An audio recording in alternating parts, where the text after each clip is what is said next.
देवी देवता या भगवान के दर्शन हर किसी को नहीं होते हैं, लेकिन प्रयास करें तो हो जाते हैं।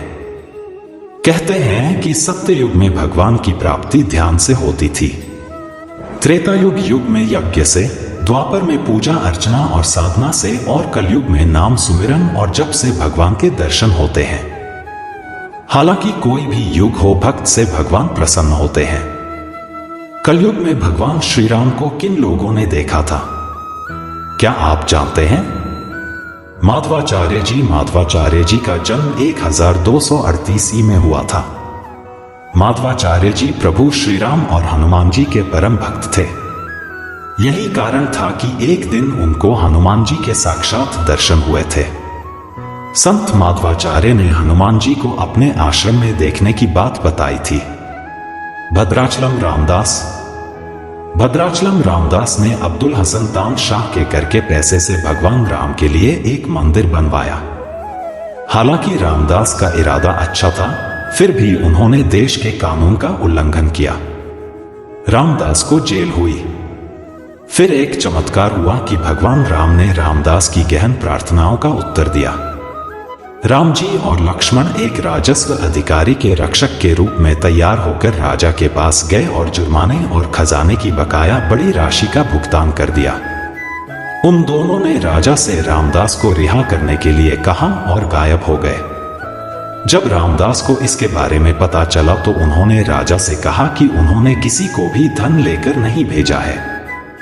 तानशाह खुश थे कि उन्हें भगवान राम के दर्शन हुए, परंतु रामदास इस बात से बहुत दुखी थे कि भगवान राम और लक्ष्मण मुस्लिम राजा के सामने आए, लेकिन उन्होंने उन्हें दर्शन नहीं दिए। उन्होंने अपनी एक रचना में मुस्लिम राजा तानी शाह का नाम लेते हुए तेलुगु में गाना गाया था। बाद में उन्होंने भगवान राम के भी दर्शन किए। बाबा रामदेव, इन्हें द्वारिकाधीश का अवतार माना जाता है। इन्हें पीरों का पीर, रामसा पीर कहा जाता है। सबसे ज्यादा चमत्कारिक और सिद्ध पुरुषों में इनकी गणना की जाती है। हिंदू मुस्लिम एकता के प्रतीक बाबा रामदेव के समाधि स्थल रुनिचा में मेला लगता है, जहां भारत और पाकिस्तान से लाखों की तादाद में लोग आते हैं। विक्रम संवत 1409 को उडू कश्मीर, बाड़मेर उनका जन्म हुआ था और विक्रम संवत 1442 में उन्होंने रुनिचा में जीवित समाधि ले ली। पिता का नाम अजमालजी तंवर, माता का नाम मैणादे, पत्नी का नाम नेतलदे, गुरु का नाम बालीनाथ, घोड़े का नाम लालीरा असवार। कहते हैं कि उन्होंने सभी देवी और देवताओं के दर्शन किए थे। तुलसीदास जी प्रभु श्री राम के अनन्य भक्त थे। उनकी भगवान दर्शन की कहानी भी अजीब है। एक प्रेत ने उन्हें हनुमान जी का पता बताया था। कहा था कि राम कथा के दौरान हनुमान जी वहां पर आते हैं, उनके पैर पकड़ लेना, वे आपको भगवान राम के दर्शन करवा सकते हैं। तुलसीदास जी ने यही किया। तुलसीदास उनके पैर जोर से पकड़ लिए और रोने लगे। अंत में हारकर कुष्ठी रूप में राम कथा सुन रहे हनुमान जी से भगवान के दर्शन करवाने का वचन दे दिया। फिर एक दिन मंदाकिनी के तट पर तुलसीदास जी चंदन घिस रहे थे।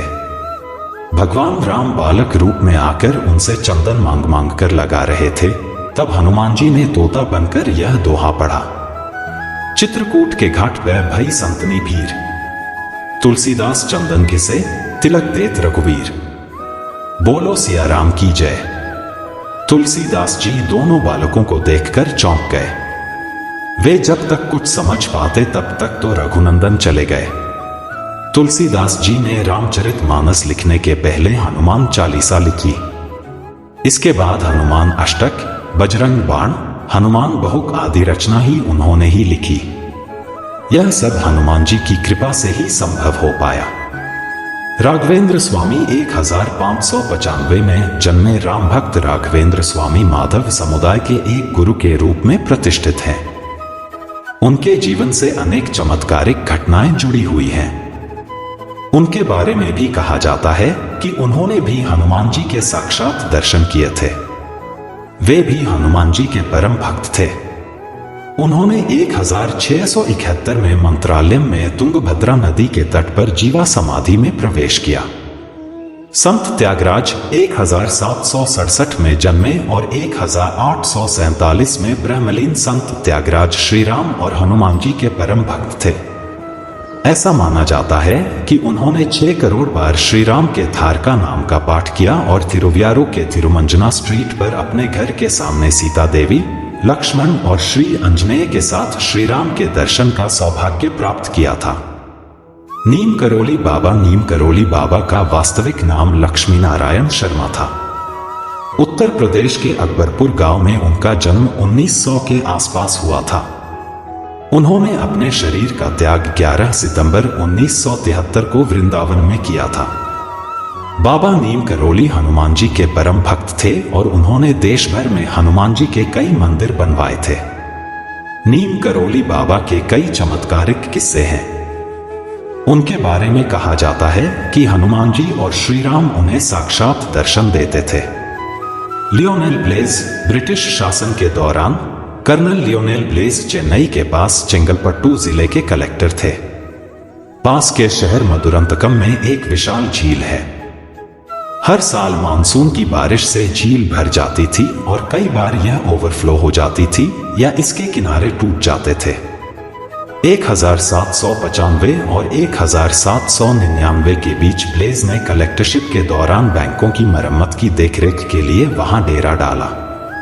जब उन्होंने प्रसिद्ध प्राचीन राम मंदिर में बड़े ग्रेनाइट स्तंभ को देखा तो उन्होंने कहा कि इसका उपयोग झील के किनारों को मजबूत करने के लिए किया जा सकता है। पुजारियों ने यह कहते हुए प्रस्ताव पर आपत्ति जताई कि राम शहर की रक्षा करेंगे, लेकिन कलेक्टर ने जोर देकर कहा कि यदि भगवान झील की रक्षा कर सकते हैं तो यह कई बार क्यों टूटती है। हालांकि कलेक्टर ने कोई दबाव नहीं डाला और वह यह जानना चाहता था कि पुजारी सही कह रहे हैं या नहीं। वह इस बारिश में झील के टूटने का इंतजार करना चाहता था और देखना चाहता था कि अगले कुछ दिनों की बारिश में क्या होता है। झील लबालब भरी हुई थी। चिंतित कलेक्टर रात के अंधेरे में बैंकों की निगरानी कर रहे थे। अचानक उसे प्रकाश की एक चमक दिखाई दी और झील के किनारे धनुष बाण लिए 2 व्यक्ति टहलते हुए नजर आए। बारिश भी रुक गई और कोई अनहोनी नहीं हुई। कलेक्टर को पता था कि यह भगवान राम और उनके भाई लक्ष्मण ही थे जो झील की रखवाली कर रहे थे।